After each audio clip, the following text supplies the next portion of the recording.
আকাশটা আজ বেশ পরিষ্কার, মাথার উপর কাঠফাটা রোদ, সাথে ভাস্পা গরম।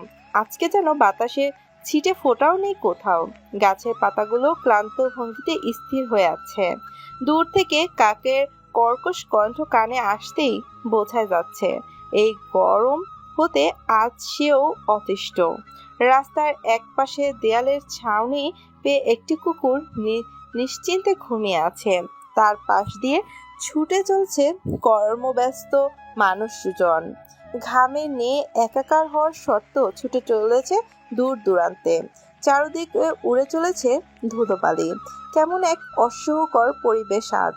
ছাদের এক কোণে দাঁড়িয়ে জিসান এইসব খুব নিখুঁতভাবে খেয়াল করে চলেছে।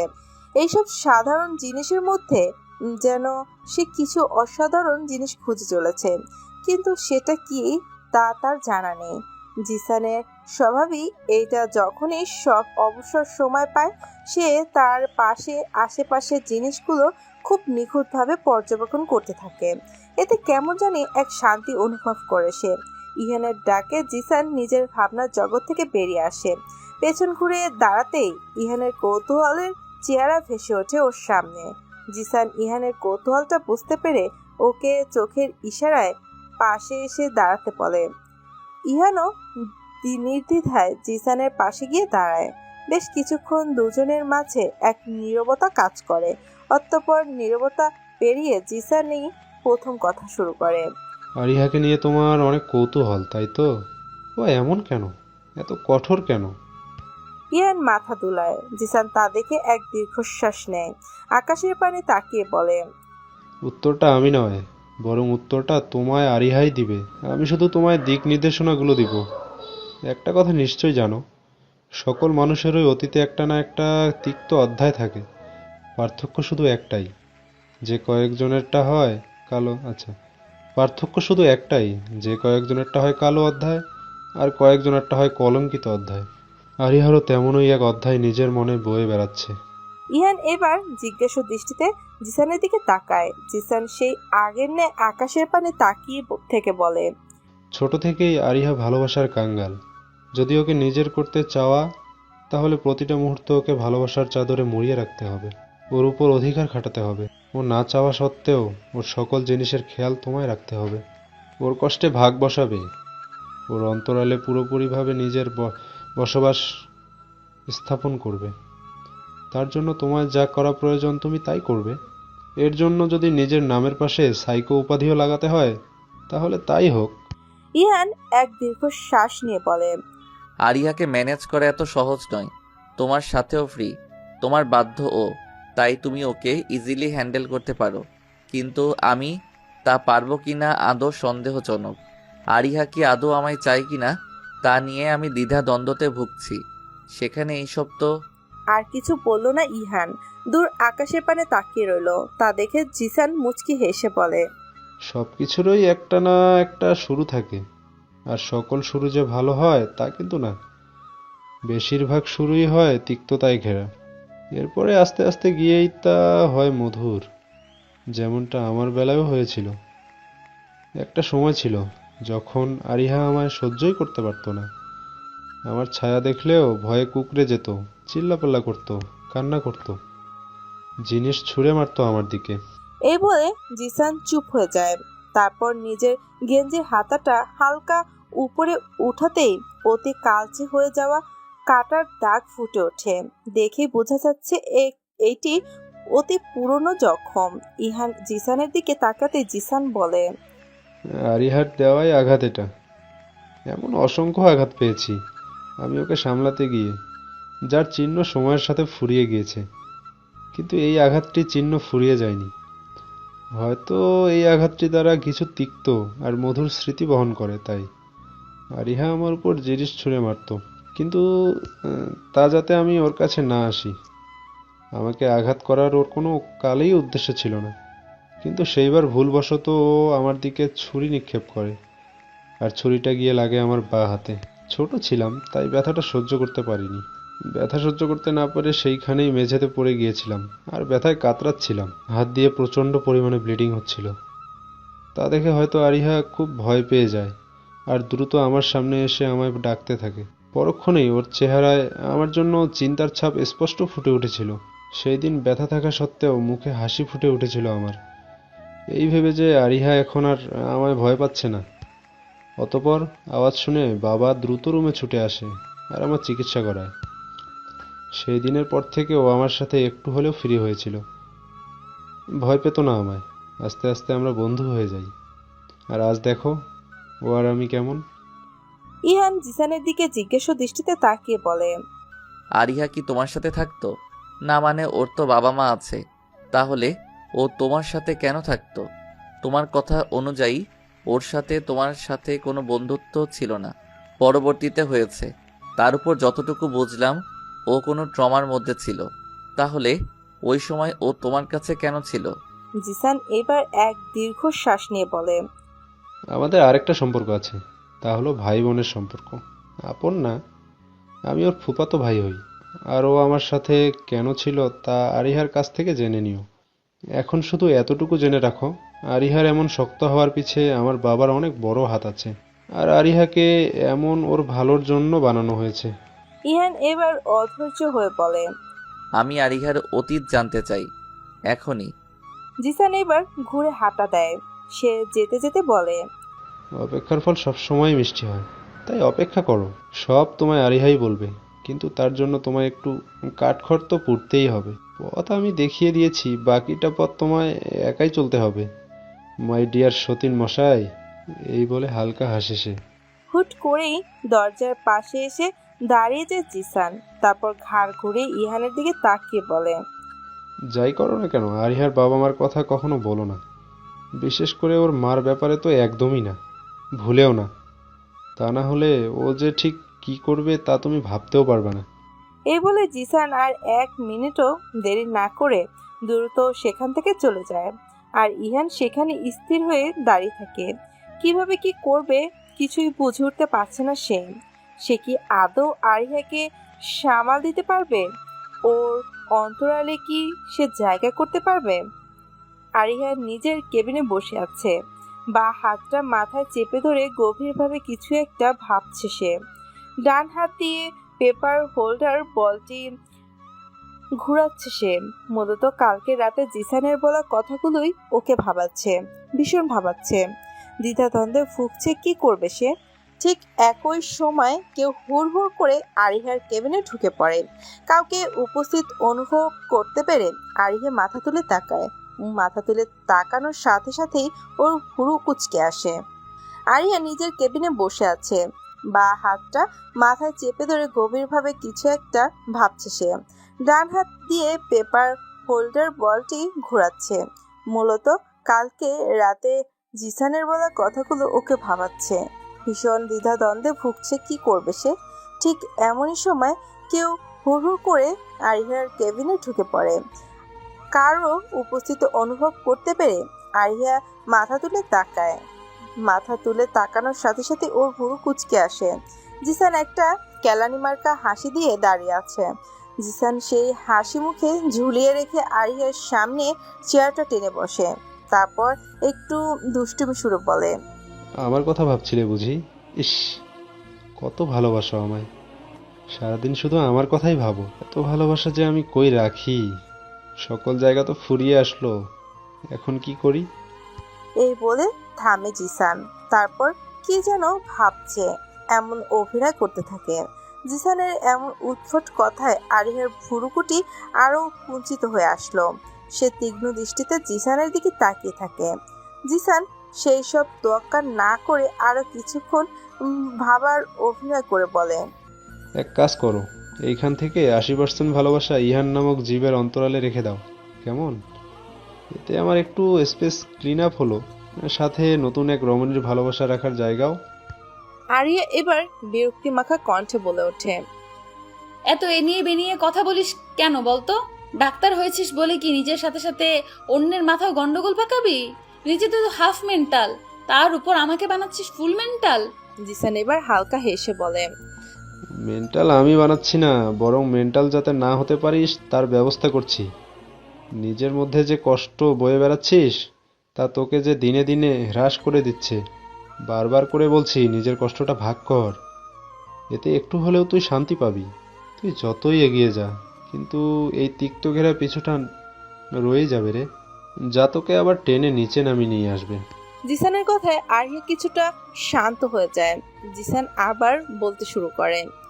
একটা কথা সব সময় মনে রাখিস, যতক্ষণ না তুমি অতীতকে ভুলে যাচ্ছ, যতক্ষণ না তুমি অতীতকে ভুলে যাচ্ছ, যতক্ষণ না তুমি ক্ষমা করতে পারছো, যতক্ষণ না তুমি মেনে নিচ্ছ অতীত চলে গেছে, ততক্ষণ তুমি নিজের এগিয়ে যাওয়ার ক্ষমতাকে কাজে লাগাচ্ছ না। তোকে ক্ষমা করতে বলছি না, কারণ সেই বলার অধিকার আমার নেই, আর না সেটা ক্ষমার যোগ্য। কিন্তু অতীতটা তো ভুলতেই পারিস, তাই না? আর এর জন্য তোর এমন কাউকে প্রয়োজন যাকে তুই আঁকড়ে ধরে অতীতটা ভুলতে পারবি। আর এর জন্যই আমার মতে ইহান ইজ রাইট চয়েস। ইহানকে একটা সুযোগ দে, ওকে সত্যিটা বলে দেখ, দেখবি ঠিক তোর হাতটা ধরে সেই কলঙ্কিত নামক কালো অধ্যায় থেকে বের করে নিয়ে আসবে। জিসানের সকল কথা শুনে আরিয়ার ভেতর থেকে এক দীর্ঘশ্বাস বেরিয়ে আসে। সে জিসানের দিকে রুদ্ধস্বর বলে, যা তোর কথাই রইলো, এত বছরে যখন তোর কোনো কথা ফেলতে পারিনি, এটাও পারবো না। কিন্তু আমার কিছু সময় দরকার, নিজেকে শক্ত করতে হবে অতীতগুলোকে পুনরাবৃত্তি করার জন্য। আরিয়ার কথায় জিসানের ঠোঁটের কোণে স্নিগ্ধ এক হাসি ফুটে ওঠে। জিসান এবার আহ্লাদে সুরে বলে, এই প্রথম তোর অফিসে আসলাম, কই একটু খাতিরদারি করবি, অফিসের মিনি ট্যুর করাবি, সকলের সাথে পরিচয় করাবি, সুন্দর সুন্দর রমণীদের সাথে একটু ইটিস পিটিস করার সুযোগ দিবি, তা না আলগা পেঁচাল নিয়ে বসে আছিস। রুচিহীন মানবী, রুদ্ধ সম্পূর্ণ বালিকা, হাতছাড়া কন্যা। জিসানের কথায় আরিয়া না হেসে পারল না। ছেলেটার এইসব কথায় ওর রাগ হয় না, বরং হাসি পায়। এমন উদ্ভট কথা যে একমাত্র এই জিসান নামক মানবকে ধারাই সম্ভব, এই নিয়ে আরিয়ার কোনো সন্দেহ নেই। আরিয়া এবার কিছু বলতে যাবে, তখনই নীরা ওর কেবিনে আসে, হাজির হয়। একটা ফাইল চেক করতে করতে ভিতরে আসতে থাকে। অন্য কোনো দিক তার কোনো ধ্যান নেই, ফাইলের দিকেই চোখ দুটো স্থির করে নীরা আরিয়াকে উদ্দেশ্য করে বলতে থাকে, মিস্টার কোলারিন এসে পড়েছে। He is waiting for you in the meeting room. আমি মিটিংয়ের সকল ইনফরমেশন এই ফাইলে গুছিয়ে দিয়েছি। বাকি তুই ডিজাইনের ফাইলটা নিয়ে নে। পুষ্পিটা কিন্তু মিটিং রুমেই আছে। বাই দ্য ওয়ে, একটা মজার কথা জানিস কি? মিস্টার কোলারিন বিদেশি হয়েও তার ইয়া বড় একটা ভুঁড়ি আছে। বিলাতি পুরুষ হয়েও বাঙালি ঐতিহ্যবাহী পুরুষের মতো ইয়া বড় ভুঁড়ি। দেখতে কি উদ্ভট লাগছে জানিস? আচ্ছা, ভাবার বিষয় হলো তার এমন ভুঁড়ি হলো কিভাবে? তার বউ কি বাঙালি নাকি? এই বলে মাথা তুলে জিসানকে দেখতেই নীরা এক ভো চিৎকার দিয়ে ওঠে। আয়া! নীরার এমন চিৎকারে জিসান আর আরিয়া দুজনই হতবম্ব হয়ে যায় আর কানে হাত দিয়ে বসে। নীরা চুপ হতেই আরিয়া কান থেকে হাত নামিয়ে বিড়বিড় কণ্ঠে বলে ওঠে, এইভাবে চিল্লানোর মানে কি? হ্যাঁ, ভূত দেখেছিস নাকি জিন? নীরা এবার মাথা নিচু করে বিড়বিড় করে বলে। তার থেকেও ভয়ানক কিছু। আরিয়া এবার রুদ্র কণ্ঠে বলে, এখন থম মেরে দাঁড়িয়ে আছিস কেন বল? নীরা জোরপূর্বক হাসার চেষ্টা করে বলে। এনাকে দেখে ভয় পেয়ে গিয়েছিলাম। নীরার কথা শুনে জিসান বিস্মিত কণ্ঠে বলে, আমি বাঘ না ভাল্লুক, নাকি অ্যামাজন থেকে পালিয়ে আসা অ্যানাকোন্ডা যে আমাকে দেখে ভয়ে এমন বিকট চিৎকার দিতে হবে? নীরা বিভ্রান্তিমূলক কণ্ঠস্বরে বলে ওঠে, আপনি কি এইসব প্রাণীর মতো দেখতে নাকি? এদের সাথে আপনার কোনো যোগসূত্র আছে? না মানে এর বাদে অন্য কোনো প্রাণী উল্লেখ করলেন না তো, তাই। নীরার এমন বোকামার্কা কথায় আরিয়া হো হো করে হেসে ওঠে আর জিসান আহাম্বক বনে যায়। এই প্রথম কেউ জিসানের প্রশ্নের এমন সেভেজ উত্তর দিল, অবশ্য তা ইচ্ছাকৃতভাবে না, বিভ্রান্তিকর পড়ে। আরিয়া এবার হাসতে হাসতে বলে, তোর এই কনফিউজিং ব্যাপারটা আজ সেই পরিমাণে কাজে লেগেছে। এই প্রথম জিসানের মুখ দেখার মতো ছিল। জিসান এবার মুখ ফুলিয়ে বলে, এত বড় অপমান! আমার মতো কিউট ইনোসেন্ট বাচ্চা ছেলেকে তুই অপমান করতে পারলি? একবারও বিবেকে বাঁধলো না তোর? আরিয়া কিছু বলতে যাবে, তার আগেই নীরা বলে ওঠে, আপনাকে দেখে তো বাচ্চা মনে হয় না। আর আমি যতটুকু জানি 5-6 শিশুদের বাচ্চা বলে, কিন্তু আপনাকে দেখে তো 5-6 বছরের লাগে না। তাহলে অপমান করতে ওর বুক কাঁপবে কেন? আর এটা অপমানেই বা কীভাবে? এবার জিসানও মুখ চুপসে যায়। জিসান হাড়ে হাড়ে বুঝতে পারছে যে এই মেয়ে সবসময় বিভ্রান্তির মধ্যেই থাকে, যাকে সাধারণ ভাষায় বলে কনফিউজড পাবলিক। একে কাবু করা সহজ না। আরিয়া এবার হেসে ওঠে, হাসি মুখেই বলে, এই প্রথম জিসানের মুখ দেখার মতো ছিল। নীরা, তুই ফাইলটা দে, আমি মিটিং এর জন্য লেট হচ্ছি। আর শোন, তুই যেহেতু ফ্রি আছিস সেহেতু জিসানকে অফিসটা ঘুরিয়ে দেখা আর ওর জন্য একটু নাস্তার ব্যবস্থা কর। ততক্ষণে আমি মিটিং শেষ করে আসি। নীরা মাথা দুলিয়ে আরিয়াকে ফাইলটা এগিয়ে দেয়। আরিয়া সেটা নিয়ে চলে যায়। নীরা এবার নিচু কণ্ঠে বলে, চলুন আপনাকে অফিসটা ঘুরিয়ে দেখাই। হ্যাঁ চলুন। তার সাথে মিস্টার ক্লোরিনের ভুঁড়ি কিভাবে হয়েছে তা নিয়ে রিসার্চও কমপ্লিট করে নেওয়া যাক। জিসানের কথা বুঝতে নীরার কিছুটা সময় লাগে। অতঃপর বুঝতে পেরে লজ্জায় মাথা কাটা যেতে শুরু করে। নীরা আর চোখে জিসানের দিকে তাকাতেই দেখে জিসান ঠোঁট কামড়ে হেসে চলেছে। তা দেখে নীরা আর এক দফা সম্মোহিত হলো। নীরার কাছে জিসানের এক একটা হাসি যেন ওকে ঘায়েল করে তোলে। নীরা বিড়বিড় করে বলতে লাগলো, তার এই হাসির কারণে নির্ঘাত আমি একদিন হার্ট ফেল করে মারা যাব। এত মিষ্টি কেন ছেলেটার হাসি?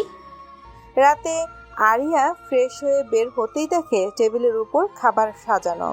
আরিয়া সেদিকে ভুরু কুচকে তাকাতেই হুট করে কোত্থেকে ইহান এসে ওর হাত ধরে টেনে বিছানার কাছে নিয়ে যায়।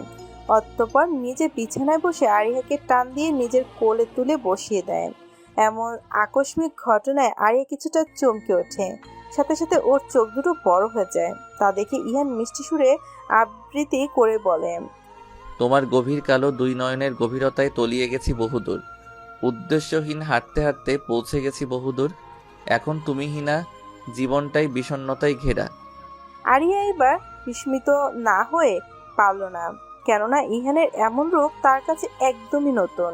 সে আগে কখনো ইহানকে এতটা মায়া ভালোবাসা দিয়ে কথা বলতে দেখেনি, কখনো নিজের প্রতি ইহানের এমন টান দেখেনি। ইহান আরিয়ার বিস্মিত ভাবটা বুঝতে পেরে ওর কানের সামনে মুখ এনে ফিসফিস করে বলে, চোখ এত বড় বড় করে দেখার কি আছে শুনি? চোখ দিয়ে গিলে খাবে বুঝি? তবে এতে আমার কিন্তু কোনো প্রবলেম নেই। আফটার অল তুমি তোমার এত হ্যান্ডসাম বরকে দেখবে না তো কাকে দেখবে শুনি? এই বলে ঠোঁট কামড়ে হেসে ওঠে। আরিয়া আজ যেন আরেক দফা বিস্মিত হলো। যে বিস্মিত কণ্ঠে বলে ওঠে, এসব কি হচ্ছে? ইহান ভাবান্তরহীন ভাবে বলে, বউকে সোহাগ করা হচ্ছে কেন? কম মনে হচ্ছে নাকি? শেষের কথাটা যেন ইহান তার ভুরু দুটি একটু উঁচু করে নাচায়। আরিয়া তা দেখে মুখ ঘুরিয়ে নিয়ে উঠতে নিলে ইহান ওর কোমর চেপে ধরে আর রুদ্র কণ্ঠে বলে, একদম নড়াচড়া করবে না বলছি। আগে আমার হাতে সকল খাবার শেষ করবে, তারপর তুমি মুক্তি পাবে। এর আগে না, একদমই না। এইভাবেই তো নিজের খেয়াল নাও না। তার উপর এখন রোজা বলে তো আরও নিচ্ছ না। শরীরে কি রোগের বস্তা ভরা বাসা বানাবে নাকি? এত যে কাজ কাজ করো, অসুস্থ হলে সব জানালা দিয়ে দৌড়ে পালাবে, বুঝলে? তো এখন এত ড্রামা না করে খাও তো। এই বলে ভাতের প্লেটটা নিয়ে ভাতটুকু মেখে তা আরিয়ার মুখের সামনে ধরে। আরিয়া এবার যেন আরেক দফা অবাক হয়। ইহান ওর উপর অধিকার দেখাচ্ছে। আরিয়ার মনে এবার প্রশ্ন জাগতে শুরু করলো যে ইহান এমন কেন করছে, হুট করে এত অধিকার দেখানোর মানেটা কি? আরিয়া যখন এসব নিয়ে ভাবছিল তখন ইহান ঝাঁঝালো কণ্ঠে কানে ভেসে আসতেই সে চমকে ওঠে। করো বলছি, and no more words. Aria এবার শান্ত চোখে ইহানের দিকে তাকায়। অতঃপর কিছু না বলে চুপচাপ হাঁ করে নেয়। সাথে সাথে ইহানের মুখে বিশ্বজয়ী হাসি ফুটে উঠছে। সে অতি যত্নে আরিয়াকে খাইয়ে দিতে শুরু করে। তারপর খাওয়া শেষে আরিয়াকে প্রেশারের ঔষধ ওকে জোরপূর্বক খাইয়ে দেয়। এরপর ইহান বাইরে চলে যায়। এতক্ষণ ধরে দরজার পাশে থেকে জিসান সবটাই দেখছিল। সব শেষে তার মুখে তৃপ্তির হাসি ফুটে ওঠে। ইহানের তখন আসতে দেখে জিসান আস্তে করে সেখান থেকে চলে আসে। দেখতে দেখতে সময় পানির স্রোতের ন্যায় অতিবাহিত হতে থাকে। বর্ষা চলে গিয়েছে, শরতের আগমন। শরৎ চলে আসার বেশ জমজমাট এক পরিবেশ সৃষ্টি হয়। খালি জায়গায় বেড়ে উঠছে ছোট ছোট নরম কচি ঘাস। ঘাস বনে ফুটতে শুরু করেছে কাশফুল। কথায় আছে শরতের আসল সৌন্দর্য হচ্ছে কাশফুল। তাই তো কাশফুলে এই সৌন্দর্য উপভোগ করতেই বিভিন্ন দলের তরুণ তরুণী আর দম্পতিরা ছুটতে চলে দূর দূরান্তের সেই কাশবনে। কাশফুল ব্যতীত গাছের চারায় ফুটে উঠেছে হরেক ধরনের ফুল। তার মধ্যে জুঁই, কেয়া, শিউলি, জবা, মালতী, দোলনচাঁপা, নয়নতারা সকলের দৃষ্টি বিশেষ করে আকর্ষণ করে। এরা দেখতে যেমন হরেক রকমের, তেমনি এরা প্রত্যেকেই নিজ নিজ সৌন্দর্য বহন করে। শরতের পুরো মাস জুড়েই যেন চারদিকটা ফুলের গন্ধে মম করে। পাখিরাও ডানা ঝাপটে উড়ে বেড়ায় মুক্ত আকাশে। রোজা শেষ, চলে আসে ঈদ। সকল মুসলিমদের চোখে মুখে ছড়িয়ে ছিটিয়ে পড়ে খুশির আমেজ। দীর্ঘ 1 মাস সিয়াম রোজা সাধনার পর তাদের কাছে এই দিনটি এসে ধরা দেয়। রমজানের ওই রোজার শেষে এলো খুশির ঈদ। গানের চরণেই এই একই কথা প্রতিফলিত হয়। সকল মুসলিমদের বাসায় তৈরি হয় হরেক রকমের সুস্বাদু খাবার। আরিয়াও আজ সকলের জন্য হরেক রকমের রান্না করেছে। ইহান আর জিসান ঈদগাহ থেকে নামাজ পড়ে আসতেই তাদের ফিরনি ও খাইয়ে দিয়েছে। সবকিছুই একদম ভালোই যাচ্ছে। এই কয়েকদিনে অনেক কিছু পরিবর্তন না হলেও কিছুটা পরিবর্তন ঠিকই এসেছে। এই কয়েকদিনে ইহান আরিয়ার উপর কড়াভাবে শাসন চালিয়ে গিয়েছে, কিন্তু সেটা ভালোবাসার মধ্য দিয়ে। ইহান আরিয়ার প্রত্যেকটা জিনিসের খেয়াল রেখেছে। প্রতিদিন রাতে নিজের কোলে বসিয়ে নিজ হাতে খাইয়ে দেওয়া, ঔষধগুলো ঠিক দেওয়া, ওকে বুকে জড়িয়ে ঘুমানো, এইসব যেন ধীরে ধীরে আরিয়ার নিকট অভ্যাসে পরিণত হচ্ছে। আরিয়ার প্রতি ইহানের এত কেয়ার বাধ্য করছে আরিয়াকে ইহানের নিকট মাথা নত করতে। তাই তো ইহান যা বলে তা বিনা বাক্যে মেনে নেয়, তর্ক করে না। কিন্তু এইসব যে সহজ ছিল তা কিন্তু না, অনেক কষ্টের পরিশ্রমের ফল এটা। আসলে একটা কথা বলতে গেলে কি, যারা ভালোবাসার কাঙাল হয় তারা অল্পতেই গলে যায়, কিন্তু এই অল্পটাই অনেক দুর্লভ।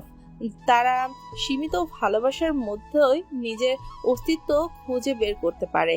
তারা চায় কেউ তাদের উপর জোর খাটাক, তাদের ভালোবাসায় পূর্ণ শাসন করুক, তাদের সামান্য পরিমাণ যত্ন নেই। কিন্তু তাদের সকলের ভাগ্য এইসব জোটে না।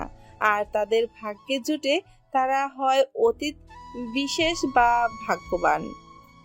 আরিয়ার মনে আস্তে আস্তে ইহানের প্রতি টুকরো টুকরো বিশ্বাস জমতে শুরু করে। সাথে আরিয়ার ব্যবহার ও নমনীয় হয়ে এসেছে ইহানের সাথে।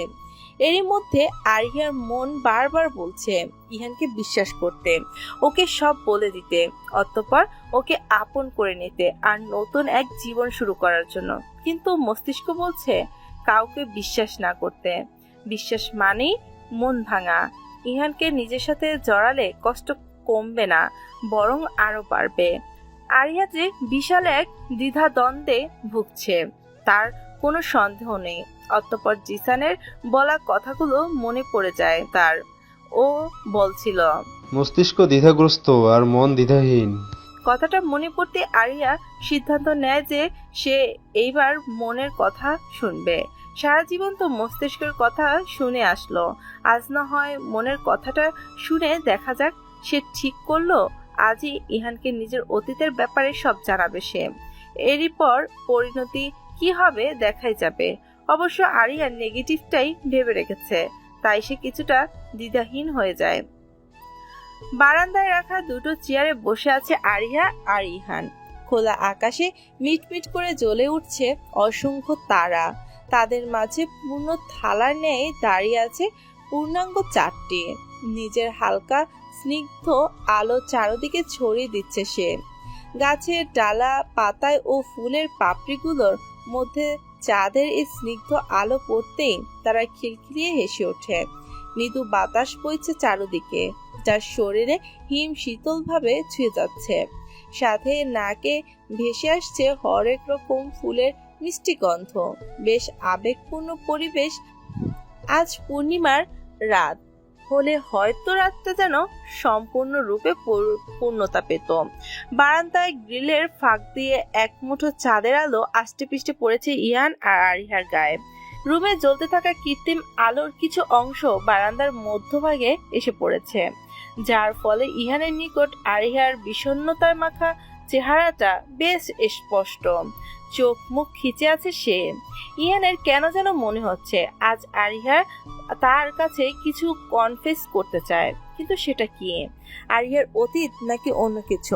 ইহান এইসব ভাবতে ভাবতেই আরিহা তিক্ত কণ্ঠে বলে ওঠে, তুমি জানতে চাইতে না আমি এমন কেন, হার্টলেস কেন, এতটা অনুভূতিহীন কেন, এত শক্ত কেন?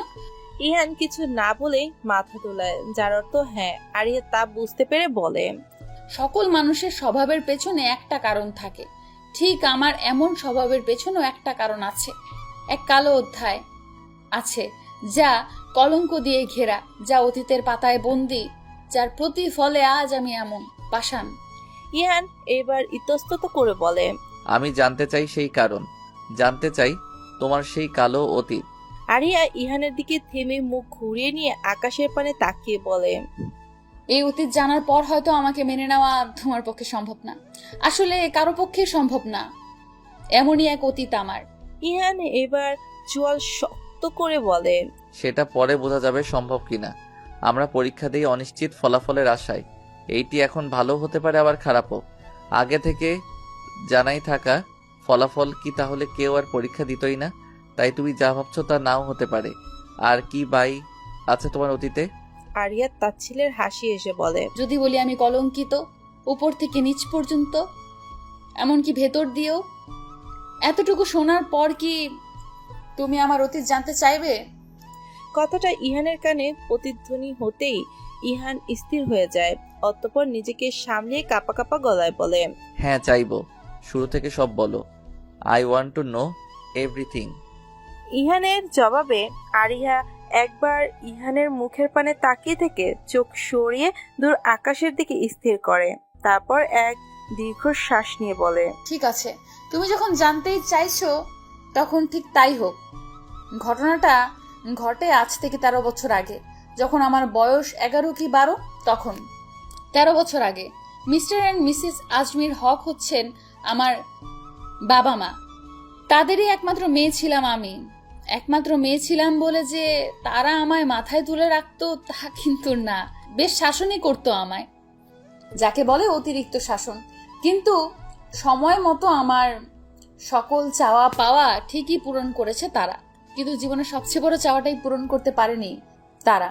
তাদের ভালোবাসাটাই আমি পাইনি। মিস্টার হক শুরু থেকেই কাজের মধ্যে মগ্ন থাকতেন। বেশিরভাগ সময় তাকে ঘরের বাইরে থাকতে হতো, যার জন্য তার ভালোবাসা পাওয়ার এত সৌভাগ্য আমার হয়নি। কিন্তু যখনই ফিরতেন আমার জন্য কিছু না কিছু নিয়ে আসতেন। 2-1 সময় কোলে উঠিয়ে আদর করে দিত। এই স্বল্প আদরই ছিল আমার কাছে বিশাল কিছু, কেননা আমি এই স্বল্প আদরটুকু মিসেস হকের কাছ থেকে পাইনি। ছোট থেকেই ছোটখাটো কোনো ভুল করলে শখানেক বকা শুনতে হতো আমায়। আর যদি ভুলটা বড় হতো, যেমন কোনো জিনিস ভেঙে ফেলেছি এমন কিছু, তাহলে 2-3টা থাপ্পড় তো ভাগ্যে ছিলই। অতি ছোট হতেই তিনি আমাকে আলাদা নিজস্ব প্লেট গ্লাস ধরিয়ে দিয়েছিলেন। সেই থেকেই একা হাতে খাবার খেতাম আমি। টিভিটাও দেখতাম মিসেস হকের নির্ধারিত করা সময় অনুসারে, এর ব্যতীত না। খেলার জন্য বাইরে যাওয়ার অনুমতি ছিল না। ঘরের কোনো এক কোণেই খেলতাম। মাঝে মধ্যে মিনাজ আঙ্কেল মানে ফুপার সাথে জিসান আসলে সে হয়ে উঠতো আমার খেলার সাথী। জিসানের 2 বছর বয়সে ফুপি ক্যান্সারে মারা যায়। এরপর থেকে ফুপা একা হাতেই জিসানের খেয়াল রাখা শুরু করে। আমার কাছে ফুপা ছিল অতি রহস্যজনক একজন মানুষ। তার কথাবার্তা সবই ছিল অন্যরকম, যার জন্য আমার বেশ পছন্দ হতো ওনাকে। অবশ্য তিনি আমায় বেশ ভালোবাসতেন বটে। আমার জীবনে ছিল সময়ের হিসাব বেঁধে, কড়া শাসনের মধ্যে ছিলাম আমি। তাই বলে যে আমি শান্ত ছিলাম তা কিন্তু না, বেশ চঞ্চলই ছিলাম। নতুন জিনিস সম্পর্কে জানার আগ্রহ আমার মধ্যে বরাবরই ছিল। তাই সারা দিন মিসেস হকের পিছে ঘুরঘুর করতাম নতুন নতুন জিনিস জানার জন্য। এতে তিনি বিরক্ত হতেন কিনা জানি না, কিন্তু উত্তরগুলো ঠিকই দিতেন। আমার যখন বয়স 6 তখন মিসেস হকের ভাই মিস্টার হারুন বিলাত থেকে দেশে ফিরে আসে। আমার নানা নানু না থাকায় তিনি আমাদের সাথে থাকতে শুরু করেন। তখন শুধু এতটুকুই বুঝতাম যে তিনি সম্পর্কে আমার মামা হয়। প্রথম দিনেই তার সাথে আমার সাথে বেশ ভাব জমে যায়। এর মোক্ষম কারণ আমার প্রতি তার ব্যবহার। তিনি সব সময় আমায় বেশ আদরই করতেন, কোলে উঠিয়ে গাল টেনে দিতেন, দু এক সময় খাইয়ে দিতেন, ঘোরাতে নিয়ে যেতেন, মিসেস হকের মার থেকেও বাঁচাতেন, যার ফলে কিছুদিনের মধ্যেই তিনি আমার প্রিয় একজন ব্যক্তি হয়ে ওঠে। মিসেস হক ছোট থেকেই আমার উপরে পড়ার চাপটা বেশি দিতেন। এইভাবে তো তিনি আমার সাথে স্ট্রিক্ট ছিলেনই, কিন্তু পড়ার সময় এই স্ট্রিক্টনেস আরো 3 গুণ বেড়ে যেত। কিন্তু তা হওয়া সত্ত্বেও আমি একদমই পড়াশোনা করতে চাইতাম না। এমন না যে পড়াশোনা আমার ভালো লাগতো না বলে, বরং মিসেস হকের জন্য। তিনি পড়ায় ভুল হলে স্কেল দিয়ে মারতেন, ঘন্টা ধরে এক পায়ে দাঁড় করিয়ে রাখতেন, যার জন্য আমি পড়তে চাইতাম না। অতঃপর আমার সাথে মিস্টার হারুনের এত ভালো সম্পর্ক দেখে মিসেস হক তাকে আমার পড়ালেখার দায়িত্ব দেন। তার ভাষ্য মতে আমি মিস্টার হারুনের কাছে ভালো মতো পড়ব, কিন্তু এরপরেও আমি পড়তে চাইতাম না, কেননা ততদিনে পড়ার প্রতি অনীহা জমে যায়। এরই মধ্যে চিন্তাঙ্গনের প্রতি আমার বিশেষ আগ্রহ জন্মাতে শুরু করে। আমি সারাদিন ওইটা নিয়ে পড়ে থাকতাম। তা দেখে মিসেস হক প্রচন্ড রেগে যান আর আমার চিত্রাঙ্কন করার সকল সরঞ্জাম ফেলে দেন। সেদিন অনেক কেঁদেছিলাম আর বলেছিলাম সেগুলো না ফেলতে, কিন্তু তিনি শোনেননি। তখন মিস্টার হারুন বলে যদি আমি তার সকল কথা ঠিকমতো শুনি তাহলে তিনি আমায় সেই সব সরঞ্জাম আবার কিনে দিবে। আমিও বিনা বাক্যে রাজি হয়ে যাই। এর পিছে তার আসল উদ্দেশ্য কি ছিল তা বুঝতে পারিনি। বয়সে ছিল মাত্র 7 কি 8 বছর। এই বয়সে কি আর নিজের ভালো মন্দ কেউ বোঝে? আমি চুপচাপ নিজের সকল কথাই শুনতাম। সেদিন থেকে তার পরিবর্তন হতে শুরু করে, সাথে তার স্পর্শগুলো। তিনি আমায় কোলে বসিয়ে আপত্তিকরভাবে বিভিন্ন জায়গায় স্পর্শ করতেন। প্রথম প্রথম সেগুলো আদর হিসাবে নিলেও আস্তে আস্তে আমার এসব কেমন যেন লাগতে শুরু করে। তার স্পর্শে অস্বস্তি হতে শুরু করে, কিন্তু কিছু বুঝতাম না বলে কাউকে কিছু সঠিকভাবে বলতেও পারতাম না। অবশ্য আমার কথাগুলো বলতাম কাকে? শোনার মতো আদৌ কি কেউ ছিল? দেখতে দেখতে এইভাবেই 1.5 বছর পার হয়ে যায়। তখন আমার বয়স 10 বছর। দিনে দিনে মিস্টার হারুনের আচরণ কেমন রুক্ষ হচ্ছিল, সাথে তার স্পর্শগুলো বাজে থেকে বিস্তৃত। নিজেরই কেমন উদ্ভট অনুভূতি হতো। ভালো লাগতো না তার স্পর্শ, কেমন ঘেন্না হতো। আস্তে আস্তে বুঝতে পারি স্পর্শগুলো বাজে। ভালোবাসাপূর্ণ স্পর্শ আর বাজে স্পর্শ বুঝতে পারি মিস্টার হারুন একজন পচা মানুষ, ভালো না। তাই একদিন সাহস জুগিয়ে আমি মিসেস হকের সামনে গিয়ে বলি, মামা না অনেক পচা আম্মু, তাকে আমার একদমই পছন্দ না, তার স্পর্শ আমার পছন্দ না। তখন মিসেস হক আমার দিকে ব্রু কুচকে তাকিয়ে বলেছিল, তোমার মামা এমন কি করেছে শুনি যে তাকে তোমার পছন্দ না? আর কিভাবে স্পর্শ করেছে শুনি? আমি তখন কিছু বলতে যাব, তখন কোথা থেকে মিস্টার হারুন এসে বলে, আমি বলেছি কেন? আরিহা আজকে পড়া পড়েনি বলে হালকা বকেছিলাম আর শান্তি হিসেবে স্কেল দিয়ে হাত মেরেছিলাম। তাই তো রাগ করে মুখ ফুলিয়ে এসে বলল, যেহেতু ওকে বকেছি আর শাস্তি দিয়েছি সেহেতু আমি তো এখন পচা আর অপছন্দের মানুষ হবই, তাই না? আর মেরেছি বলে আমার স্পর্শ তার পছন্দ না। আমি পড়া পড়িনি কথাটা শুনে মিসেস হক রেগে গেলেন। আমার কোনো কথা না শুনেই গালে একটা থাপ্পড় বসিয়ে দিলেন। পড়া নিয়ে হেলামি করেছি তা তার একদম সহ্য হয়নি। এই নিয়ে অনেক বকেছিলেন আমায়। তারপর মামাকে খারাপ আর পচা বলেছি বলে আরো কতক্ষণ বকলেন। সেই দিন হেঁচকি তুলে কান্না করেছিলাম আমি। কান্না করতে করতে চোখ, গাল, নাক সব লাল হয়ে ফুলে উঠেছিল। কিন্তু আমার প্রতি মিসেস হকের মায়া হয়নি। আসল মা হওয়া সত্ত্বেও তার ব্যবহার ছিল সৎ মায়ের চেয়েও নিকৃষ্ট। শাসন ভালো, কিন্তু অতিরিক্ত না। সেদিন রাতে মিস্টার হারুন আমায় অনেক ধমকান আর ভয় দেখান। আমার গাল দুটো চেপে ধরে তিনি বলেন যে আমি যাতে চুপচাপ থাকি। আমি যদি আবার এমন করি তাহলে তিনি আমায় বেল্ট দিয়ে পিটাবেন। তার উপর আমাকেই মিসেস হকের হাতে এমন মার খাওয়াবেন। ব্যাস, বাচ্চা একটা মেয়েকে আর ভয় দেখানোর জন্য কি লাগে? তারপর থেকেই আমি একদম চুপসে যাই। সাথে মিস্টার হারুনকে বেশ ভয় পেতাম আমি। এতে যেন সে এক আলাদাই পৈশাচিক আনন্দ পেত। দিন যত যাচ্ছিল তার স্পর্শগুলো আরো বিশ্রী হতে থাকে। সাথে যোগ হয়েছিল আমায় চুমু দেওয়াটা। হুটহাট আমায় ধরে চুমু খেত সে। তখন কেমন এক বিশ্রী অনুভূতি হতো আমার, তা শুধু আমিই জানি। দম বন্ধ হয়ে আসতো আমার। ধীরে ধীরে ট্রমাতে চলে যাচ্ছিলাম আমি। এইদিকে মিস্টার হারুন কাজের জন্য দীর্ঘ সময়ের জন্য বাসায় থাকতে পারতেন না। সপ্তাহে একদিন হয়তো আসতেন, তাও গভীর রাতের দিকে। পরের দিন সকালে বা বিকেলের দিকে আবার চলে যেতেন। তার কাছে নিজের বিজনেস ছিল সবার আগে, তাই তাকে এইসবের কথা বলতে পারতাম না। মিসেস হককে অনেকবার বলার চেষ্টাও করেছিলাম, কিন্তু সে আমার কথার কোনো গুরুত্বই দিত না, বরং মিস্টার হারুন যা বলতেন তাই বিশ্বাস করতেন। তারপর যখন মিসেস হক বাসায় না থাকতেন তখন সকলের আড়ালে সেই ভুল করার জন্য আমায় শাস্তি দিতেন। বেশি শাস্তি দিতেন না, শুধুমাত্র 2-3টা বেল্টের বাড়িয়ে দিতেন। কিন্তু এতেই আমার অবস্থা নাজেহাল হয়ে যেত। এই বাড়িগুলো যেন ছিল আমার কাছে মরণ যন্ত্রণার সমান। সহ্য হতো না। ইচ্ছে মতো গলা ছেড়ে চিৎকার করে কান্না করতাম তখন, কিন্তু সেই কান্না দেখার কেউ ছিল না। তখন থেকে এই বেল্টের বাড়িটা বড্ড ভয় পেতাম আমি।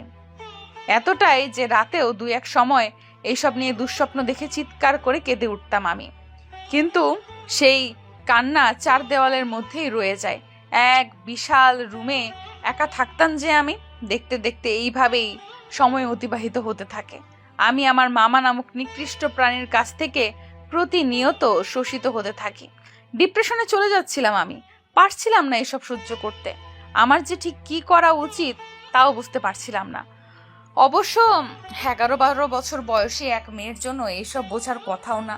এরই মধ্যে একদিন আমাকে মিস্টার হারুনের সাথে রেখে মিসেস হক এক কাজে ঢাকার বাইরে চলে যান। সেই দিন রাতে অনেক রিকোয়েস্ট করেছিলাম আমাকেও তার সাথে নিতে, কিন্তু সামনে পরীক্ষা থাকায় তিনি না বলে দেন। এক সময় কান্না করে বলেছিলাম আমাকে তার সাথে নিয়ে যেতে, কিন্তু সে মুখ ঘুরিয়ে সেই দিনই চলে যায়। সেই থেকেই তার জন্য মনে ঘৃণা জন্মাতে শুরু করলো, প্রচন্ড ঘৃণা। আমি সেই দিন সারাক্ষণ নিজের রুমের দরজা বন্ধ করে বসেছিলাম। মিস্টার হারুন অনেকবার দরজা ধাক্কিয়েছিলেন, কিন্তু আমি খুলিনি। অতঃপর যখন গভীর রাত্রি, তখন ক্ষুধার জ্বালা সহ্য করতে না পেরে রুম থেকে বের হই, আর সেটাই আমার কাল হয়ে দাঁড়িয়ে যায়। আমি বের হতেই মিস্টার হারুন আমার উপর হামলে পড়ে। তিনি যেন এই সময়ের অপেক্ষায় ছিলেন। আমার সাথে তিনি জোরাজুরি শুরু করেন। সেই সময় পুরোটা না বুঝেও বুঝতে পারছিলাম ভয়াবহ কিছু হতে চলেছে আমার সাথে। তাই তো নিজের সর্বস্ব শক্তিটুকু দিয়ে তাকে ধাক্কা দিতে থাকি আর ছোটাছুটি লাগিয়ে দেই। কিন্তু কই আমার মতো বাচ্চা মেয়ের শক্তি, আর কই সেই বিশাল দৈত্য দেহের পশুর শক্তি। তার এক থাপ্পড়ে আমার দেহ নেতিয়ে পড়ে।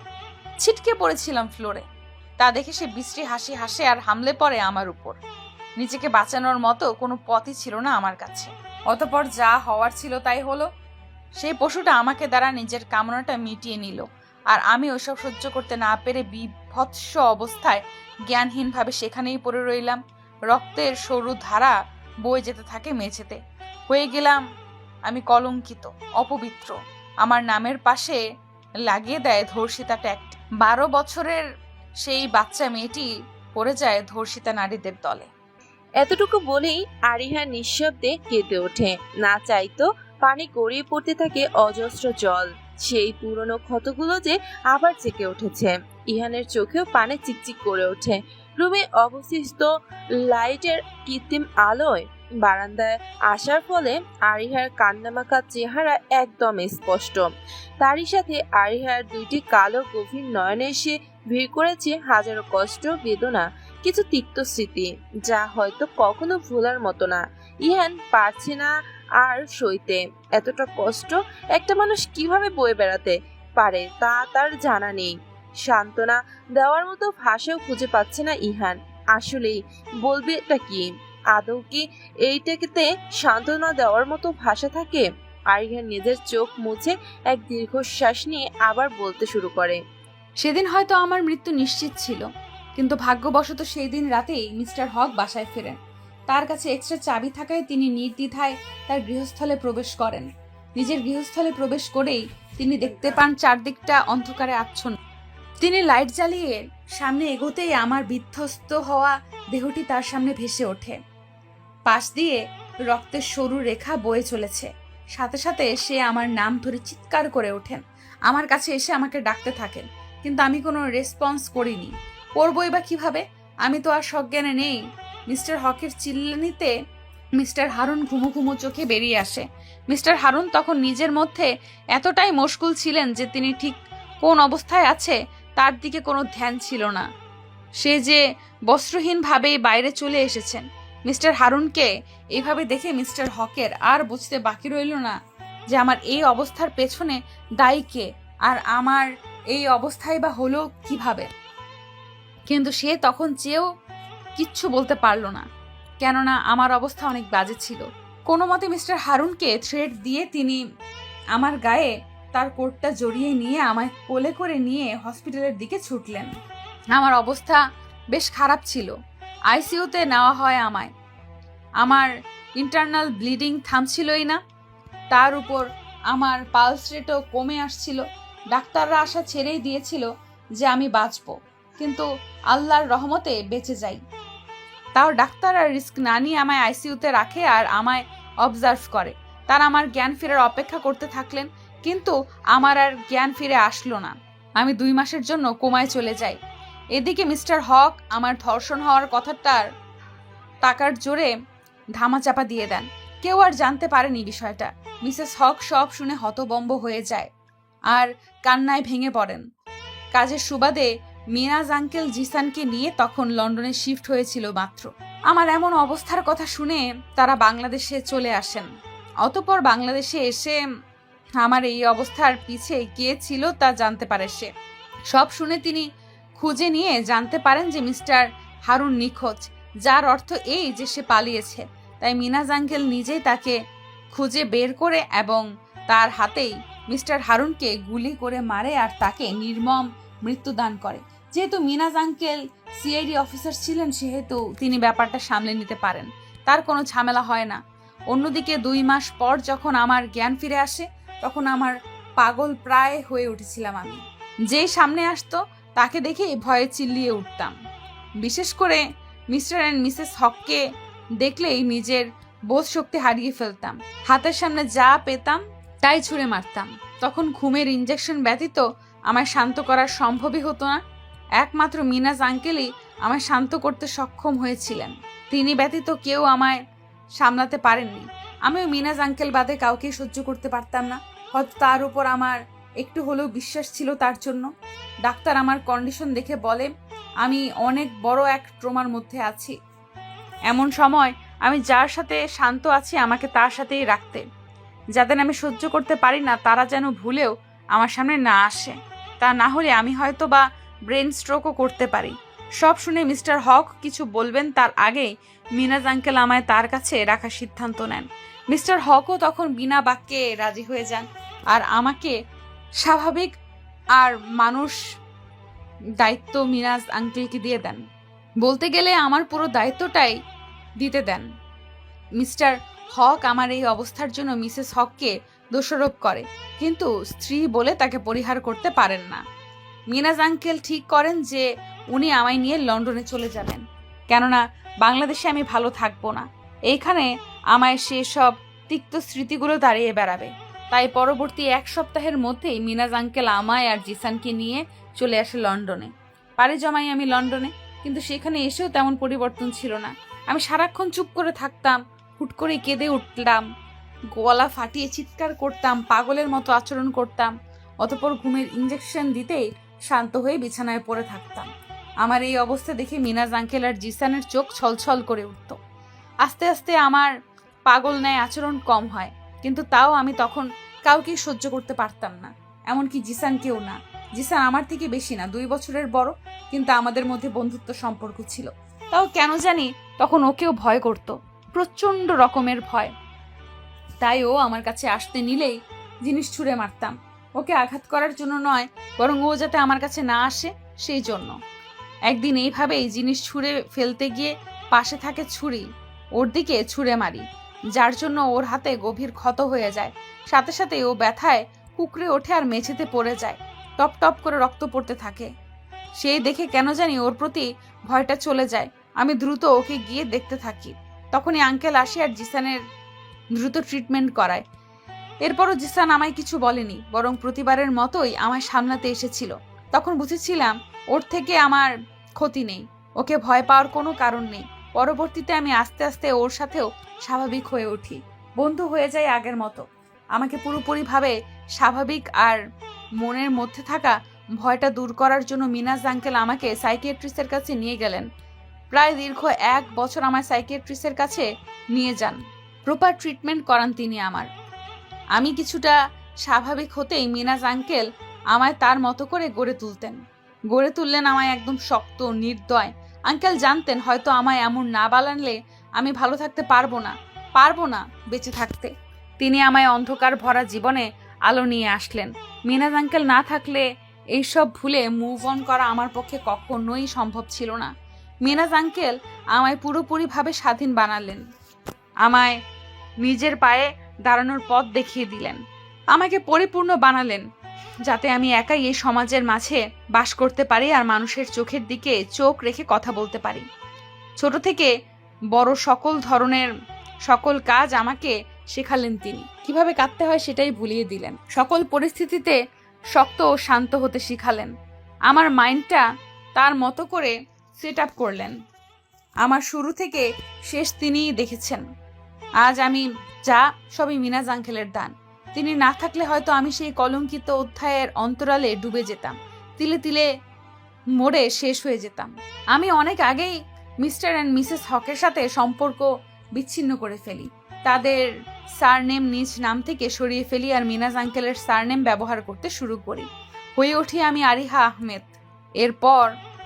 পরবর্তীতে জানতে পারি মিস্টার হকই আমার জান বাঁচিয়েছিলেন, যার জন্য আমি তার কাছে ঋণী হয়েছিলাম। তাকে চেয়েও আর ঘৃণা করতে পারিনি, সম্পর্কেও ছিন্ন করতে পারিনি। কিন্তু মিসেস হককে আমি চিরতরের জন্য ঘৃণা করি। তিনি যদি আমার কথাগুলো শুনতেন তাহলে হয়তো আমার জীবনটাও বাকি 8-10 মেয়েদের মতো হতো। সেদিনও যদি আমাকে তিনি সাথে করে নিতেন তাহলে হয়তো আমার সেই সব সহ্য করতে হতো না। তার নাম পর্যন্ত নিতে আমি অপছন্দ করি, সহ্য হয় না আমার। 4 বছর আগে মিনাজ আঙ্কেল মারা যান। সেই দিনটা যেন ছিল আমার জন্য আরেক কালো অধ্যায়। সে যে আমার জন্য ঠিক কি ছিল তা শুধু আমি জানি। কিন্তু আজব করার বিষয়, আমি সেদিন কাঁদিনি, কাঁদতে ভুলেই গেছিলাম। তাই হয়তো আমার চোখ দুটো ছিল শুষ্ক। তাই তো একমাত্র এই দিনেই আমি কালো পরিধান করি। এই দিনটিতেই যে আমার জীবন উজ্জ্বলকারী বহু দূরে চলে গিয়েছিল, পাড়ি জমিয়েছিল পরপারে। এতটুকু বলেই আরিয়া থামে, চোখ দিয়ে এখনো পানি বিরতিহীন ভাবে ঝরছে। আজ দ্বিতীয়বারের মতো আরিয়া কাঁদছে, মন খুলে কাঁদছে। নিজের তিক্ত স্মৃতিগুলো এই অশ্রুমালার সাথেই বিসর্জন দিয়ে দিচ্ছে। ইহা নির্বাক হয়ে বসে আছে। তার যে এত কিছু বলার নেই। মানুষ এতটা নিকৃষ্ট কিভাবে হতে পারে যে নিজেরই আপন 12 বছরের ভাগ্নিকে ধর্ষণ করতে পারে? কিভাবে 7 থেকে 8 বছরের বাচ্চাকে আপত্তিকর ভাবে স্পর্শ করতে পারে, ওই রকম বাজে দৃষ্টিতে তাকাতে ও ছুঁতে পারে? এইখানেও কি সমাজ এই ছোট্ট অবুঝ বাচ্চা মেয়েদেরকেই দোষ দিবে? তাদেরকেই বা বলবে তাদের পোশাকের দোষ, তাদের চলাচলের দোষ? যদি তাই বলা হয় তাহলে তাদের কি বিবেক বলতে কিছু নেই? হায়রে সমাজ, যত যাই হোক ঘুরিয়ে ফিরিয়ে দোষ সব মেয়েদের ঘাড়েই আসে চাপে। আরিয়ার কাছে তো তার নিজান আঙ্কেল ছিল, কিন্তু অন্যদের কাছে তো তাদের আপন বাবা মা পর্যন্ত থাকে না। কলঙ্কিত হয়েছে বলে তাদের ছুঁড়ে ফেলে দেওয়া হয় রাস্তার সেই নর্দমায়, যেন তারাই সর্বদোষে দোষিত। মানে কথাটা এখন এমন দাঁড়িয়েছে যে নারীরাই কালপিট আর নারীরাই ভিকটিম। দুই পক্ষই সে, আর মাছ দিয়ে ধর্ষক হচ্ছে তৃতীয় পক্ষ। হয়তো সমাজের এই চিন্তাধারাটি একদিন বদলাবে, কিন্তু তা হতে হতে যেন খুব দেরি না হয়ে যায়। ইহান এইসব ভেবে এক দীর্ঘ শ্বাস নেয়। বলার মতো কোনো ভাষা খুঁজে পাচ্ছে না সে। আর ইহা আস্তে আস্তে নিজের চোখের জল মুছতে থাকে আর তাচ্ছিল্যের সুরে এক এক করে ইহানের দিকে প্রশ্ন ছুঁড়ে মারতে থাকে। তো এখন বলো, মেনে নিতে পারবে আমায়? পরিচয় দিতে পারবে আমায় সকলের সামনে নিজের স্ত্রী বলে? পাশে দাঁড়াতে পারবে আমার কষ্টে ভাগ তো বসালে, এখন তার দায়ভার নিতে পারবে আমার মতো কলঙ্কিত এক নারীকে আপন করে নিতে, নিজের অন্তরালে আমার মতো ধর্ষিতাকে জায়গা দিতে? আরিহা সকল প্রশ্নে শুনে ইহান নির্বাক হয়ে বসে আছে। মুখ নেই তার কোনো কথা, মুখভঙ্গি কেমন নিস্তেজ হয়ে আছে। মাথাটা নিচু করে দুই হাত হাঁটুর উপর ভর করে বসে আছে সে। বেশ কিছুক্ষণ এইভাবে থেকে হুট করে ইহান বিনা বাক্যে দাঁড়িয়ে যায় আর রুমের দিকে অগ্রসর হয়। তা দেখে আরিহা তাচ্ছিলের হাসি দিয়ে বলে। হুট করেই ইহান বিনা বাক্যে দাঁড়িয়ে যায় আর রুমের দিকে অগ্রসর হয়। তা দেখে আরিহা তাচ্ছিল্যের হাসি হাসে, দূর আকাশের দিকে শূন্য দৃষ্টিতে তাকিয়ে থাকে। দুই নয়ন বেয়ে না চাইতেও অশ্রুমালা গড়িয়ে পড়ছে। অতীতের সেই পাতাগুলো বড্ড পোড়াচ্ছে তাকে। তিক্ততার বেড়া জালে ডুবে যাচ্ছে সে। ধীরে ধীরে এই দহন সহ করা দুষ্কর হয়ে উঠেছে আরিহার জন্য। কষ্টগুলো যেন বুক চিরে বেরিয়ে আসতে চাইছে, অশান্ত করে তুলছে তাকে। আরিয়া চোখ বন্ধ করে নিজেকে শান্ত করার চেষ্টা করছে। অতীতের তিক্ততাগুলো কিছুতেই মনে করতে চাচ্ছে না সে। ঠিক এমন সময় কোত্থেকে ইহান দ্রুত গতিতে আরিয়ার সামনে এসে হাজির হয়। কিছু না বলে হাঁটু গেড়ে বসে আর আরিয়াকে শক্ত করে জড়িয়ে ধরে। আকস্মিক এমন হওয়ায় আরিয়া চমকে ওঠে আর সাথে সাথে চোখ খুলে তাকায়। ঘটনাটা বুঝতে তার বেশ কিছুক্ষণ সময় লেগে যায়। অতঃপর সব বুঝতে পেরে আরিয়া বিস্ময়কর নয়নে ইহানের দিকে তাকিয়ে থাকে। ইহান সেই আগের ন্যায় আরিয়াকে শক্ত করে জড়িয়ে ধরে বলে, আমার থেকে জবাব চাইছিলে না তুমি? জানতে চাইছিলে না তোমায় মেনে নিতে পারবো কিনা, আপন করে নিতে পারবো কিনা, তোমার কষ্টগুলোর দায়ভার নিতে পারবো কিনা, অন্তরালে তোমায় জায়গা দিতে পারবো কিনা? তবে উত্তর হচ্ছে হ্যাঁ, পারবো। তোমায় মেনে নিতে আমার কোনো আপত্তি নেই, কেননা এইখানে আপত্তিজনক কোনো ব্যাপার আছে বলে আমি মনে করি না। তুই কলঙ্কিত না, বরং পাথরের উপর ফুটে ওঠা সে নিষ্পাপ ফুল। তাই তো তোমায় খুব গভীরভাবে আপন করে নিতে চাই। তোমার কষ্টগুলোর দায়ভার নিতে চাই না, বরং তোমার কষ্টগুলো ভুলাতে তোমার পাশে থাকতে চাই। ভালোবাসায় পরিপূর্ণ করতে চাই তোমায়, নিজের অন্তরালের রানী বানাতে চাই তোমায়। সকলকে বলতে চাই আমার অন্তরালে তুমি। সব শুনে আরিয়া স্থির হয়ে যায়। সে মোটেও এইসব আশা করেনি। আরিয়া ভেবেই রেখেছিল ইহান তার থেকে মুখ ফিরিয়ে নেবে, মেনে নিবে না তাকে। কেননা কোনো ধর্ষিতাকে আর যত যাই হোক বউ বলে পরিচয় দেওয়া যায় না, তাকে পবিত্র মানা যায় না। কারোর অন্তরালে তো দূরে থাকা, এমনকি পৃথিবীর কোনো স্থানেই তার জায়গা হয় না। সেখানে সবটা মেনে নিয়েছে ভাবতেই অবাক লাগছে। আরিয়া ইহানকে জড়িয়ে ধরতে গিয়েও ধরতে পারছে না। এক জড়তা বিরাজমান করছে তার মধ্যে। আরিয়া এক দীর্ঘশ্বাস নিয়ে তাচ্ছিল্যের সুরে বলে, ভেবে বলছো তো? সকলে না জানলেও তুমি জানো আমি ধর্ষিতা, একজন নির্যাতিত শোষিত নারী, যে উপর থেকে নিচ পর্যন্ত কলঙ্কের আবরণে ঘেরা, যার শরীরের প্রত্যেকটা অংশে ওই নিকৃষ্ট প্রাণীর স্পর্শগুলো এখনো বিদ্যমান। চেয়েও আমি এই স্পর্শগুলো মুছে ফেলতে পারবো না নিজের এই কলঙ্কিত চামড়াকে গা পর্যন্ত খুলে ছুঁড়ে ফেলতে। নিজে তো এই তিক্ততায় হ্রাস হয়েই যাব, সাথে তুমিও যাবে। অন্য কেউ তোমায় আমার ধর্ষিতা হওয়ার কথা মনে করিয়ে না দিলেও তোমার বিবেক ঠিকই তোমায় তা প্রতিনিয়ত মনে করিয়ে দিবে। তখন তোমার অন্তরেই তিক্ততায় পরিপূর্ণ হয়ে যাবে। হয়তো আমাকে নিয়ে সমাজে উঁচু করে বাঁচতে পারবে তুমি, কিন্তু বিবেকের কাছে মাথা উঁচু করে থাকতে পারবে তুমি? আমি পরিপূর্ণ হলেও অপরিপূর্ণ। আমার অতীত জেনে আর যাই হোক, ভালোবাসা তো যায় না, বরং সর্বোচ্চ করুণা করা যায়। আর আমি কখনো করুণার পাত্রী হতে চাই না। নিজে সব সময় যেভাবে মাথা উঁচু করে চলে এসেছি সেভাবেই বাঁচতে চাই। তাই বলছি, চাই করো না কেন, করো না।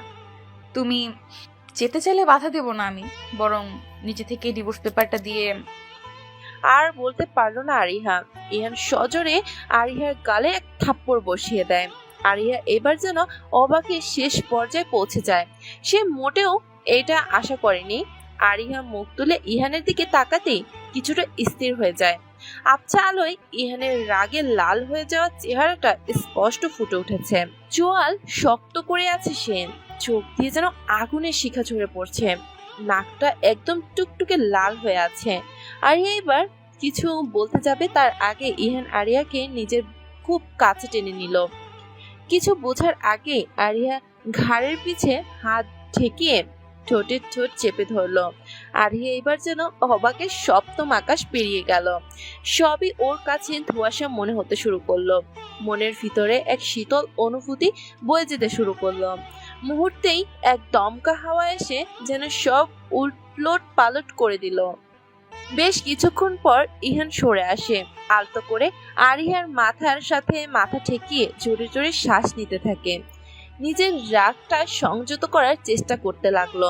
অতঃপর তিক্ত গলায় বলে, শুধুই তুমি সবসময় এক ডিগ্রি বেশি বুঝলে হয় না? সবকিছু কি স্বাভাবিকভাবে নেওয়া যায় না?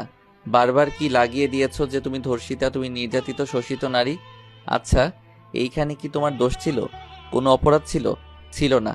তাহলে তুমি বারবার কেন নিজেকে আমার সামনে ছোট করে তুলে ধরছো? পুরুষরা কি নির্যাতিত হয় না? তারা কি অন্যের দ্বারা শোষিত হয় না?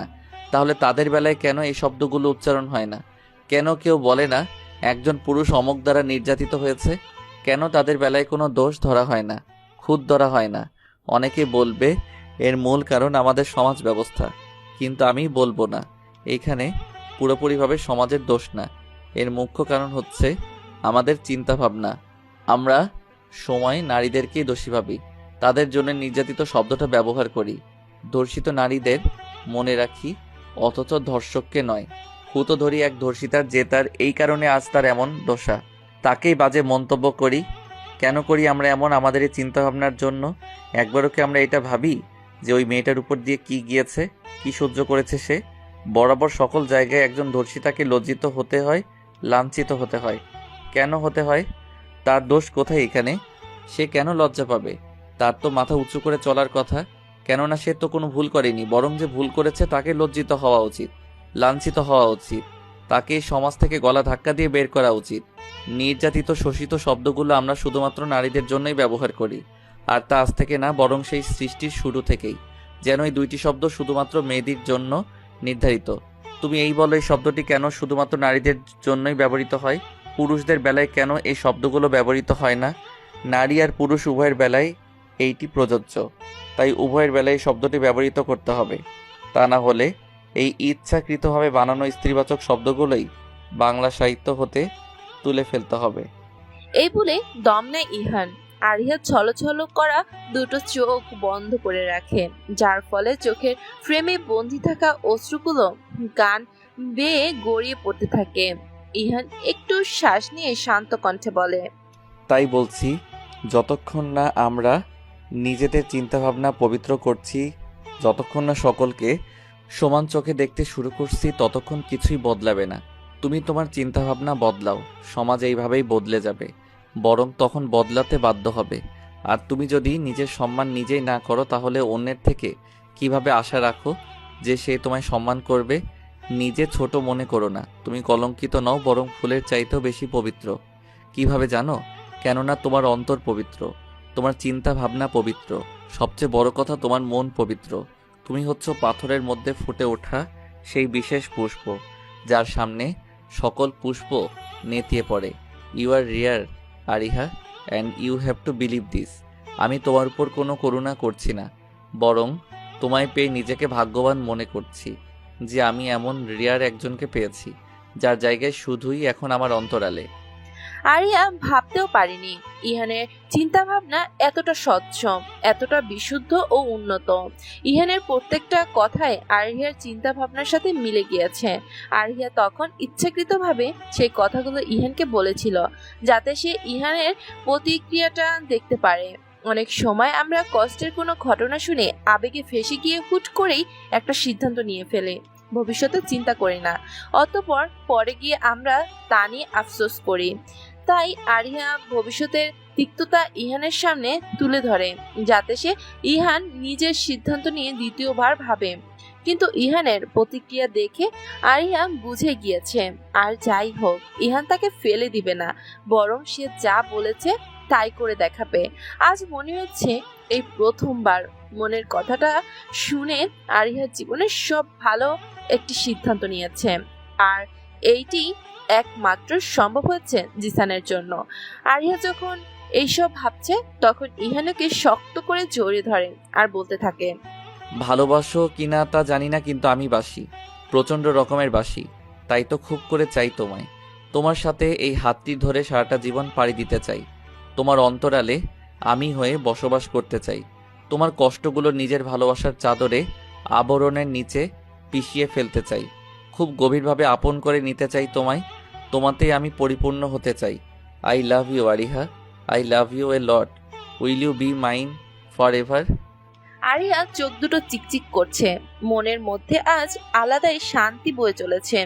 মন বারবার বলছে সারা জীবনের জন্য ইহানের হয়ে যেতে, তাকে আঁকড়ে ধরেই ওর হয়ে বাকিটা জীবন কাটিয়ে দিতে, নিজের কষ্টগুলো ভুলে এগিয়ে যেতে। আজ আরিয়া তার মনের কথাটা ফেলতে পারেনি। সে মুচকি হেসে ইহানকে জড়িয়ে ধরে, আর এতেই ইহান তার উত্তর পেয়ে যায়। সে অতি নীরবে আরিয়াকে নিজের সাথে মিশিয়ে নেয়। আজ হয়তো তাদের রাতটা অতি মধুর হবে, হয়তো এইটি হবে ভালোবাসার রাত। একজন পাবে নিজের ভালোবাসার মানুষকে, তো আরেকজন বেরিয়ে আসবে নিজের তিক্ত অতীত থেকে। অতীতের সকল গ্লানি ভুলে এগিয়ে যাবে নতুন জীবনের উদ্দেশ্যে।